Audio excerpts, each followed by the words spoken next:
নগরায়নের নাম করে শহর এরিয়াগুলোতে যে হারে ইনফ্রাস্ট্রাকচার তৈরি করা হচ্ছে, বিভিন্ন ধরনের ভবন, বিল্ডিংস তৈরি করা হচ্ছে, খালি জায়গা কল্পনা করাই যায় না।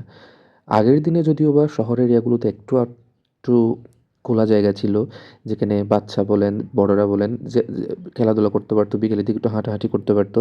ওইরকম এরিয়া এখন নেই বললেই চলে। ঢাকা, চট্টগ্রামের কথা বাদই দিলাম। আমাদের কক্সবাজারেও কিন্তু গত ১০ বছর আগেও কিন্তু অনেকগুলা খোলা জায়গা ছিল, যেখানে প্রাণ ভরে নিঃশ্বাস নেওয়া যেত, হাঁটাচলা করা যেত বিকেলের দিকে। বাচ্চারা বা একটু বড়রা খেলাধুলা করতে পারত। এখন কক্সবাজার মেইন টাউনে এইরকম একটা খোলা জায়গা কল্পনা করা একদম কল্পনাতীত একটা। এটা ভাবাই যায় না যে খোলা জায়গা।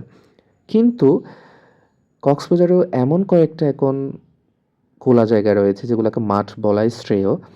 যেখানে বাচ্চারা বিকেলের দিকে একটু খেলাধুলা করতে পারে, বড়রা হাঁটাচলা করতে পারে। হ্যাঁ বন্ধুরা, আপনারা হয়তোবা দেখেই বুঝে গিয়েছেন আজকে আমি কোন মাঠের কথা বলতেছি।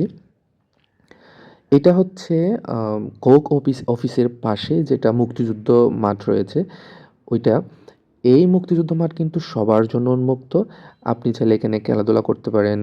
এই যে আপনারা দেখতে পাচ্ছেন অনেকে ক্রিকেট খেলতেছে, অনেকে এক সাইডে ফুটবল খেলতেছে, আবার অনেকেই এখানে দেখবেন হাঁটাচলা করে বিকেলের দিকে। হুইচ ইজ ভেরি অ্যামেজিং না? এইরকম শহর এরিয়াগুলোতে এরকম কয়েকটা মাঠ থাকা কিন্তু আসলেই অনেক ভাগ্যের একটা ব্যাপার। এই জিনিসটা আমার কাছে অনেক বেশি ভালো লেগেছে যে কক্সবাজার টাউনের ভিতরেও এখনও এইরকম কয়েকটা জায়গা রয়েছে, যেখানে আপনি এসে বিকেলের দিকে খেলাধুলা করতে পারবেন। বড়রা এই যে ব্যায়াম করতেছে দেখতেছেন, হুইচ ইজ ভেরি গুড।